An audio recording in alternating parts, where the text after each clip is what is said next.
అందరికీ నమస్కారం. లక్ష్మీ గణపతి జ్యోతిష్యాలయానికి స్వాగతం సుస్వాగతం. ఈరోజు మనం శనిగ్రహం గురించి తెలుసుకుందాం కొన్ని విషయాలు.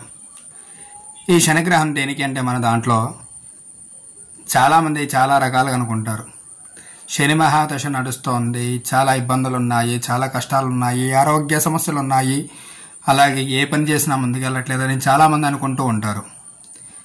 వాళ్ళకేంటంటే శని మహాదశ ఎలా ఉన్నా సరే మనం ఆలోచించే మనం చేసే పనిలో ఉంటాయి ఏదైనా సరే కదా.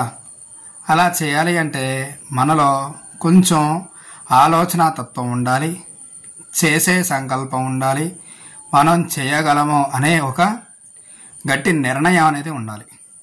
అలా అయితేనే ఏ ఒక్క మహాదశ ఉన్నా సరే మనం ముందుకైతే వెళ్ళగలం. శని మహాదశ ఎలా ఉంటుందనేది తెలుసుకుందాము.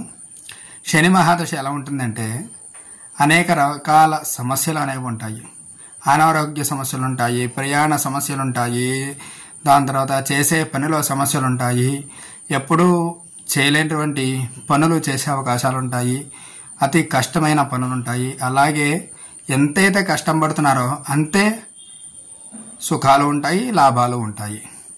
అది దేనివల్ల అంటే కొంతమంది అనుకుంటారు శని మహాదశ వచ్చినప్పుడు అంతా బాగానే ఉందండి, శని మహాదశ బయలుపోయేటప్పుడు మాత్రం చాలా కష్టాలు పెడుతూ వెళ్తున్నారు అనేసని.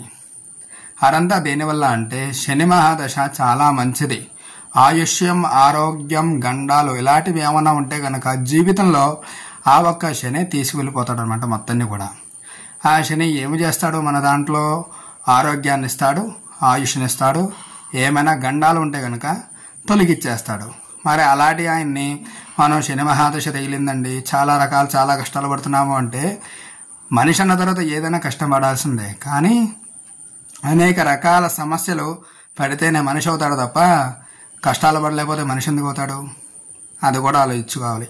కాబట్టి శనిగ్రహానికి శని మహాదశ ఏదైతే వస్తుందో వాళ్ళందరికీ కూడా ప్రతి శనివారం కూడా శివాలయానికి వెళ్ళి అక్కడ తైలాభిషేకం చేయించుకుని నలుపు రవికల గుడ్డ దానం ఇచ్చి 1/2 కేజీ, 3/4 కేజీ లేదా కేజీ మీద 100 గ్రాములు అంటే 1100 గ్రాములు ఆ స్వామివారికి దానం ఇచ్చి దాని తర్వాత శివుడికి అభిషేకం చేయించుకుని వచ్చి ఆ రోజు మాత్రం నువ్వులు లేకుండా భోజనం చేయాలి. అలాగే సాయంత్రం పూట కిందే పడుకోవాలి.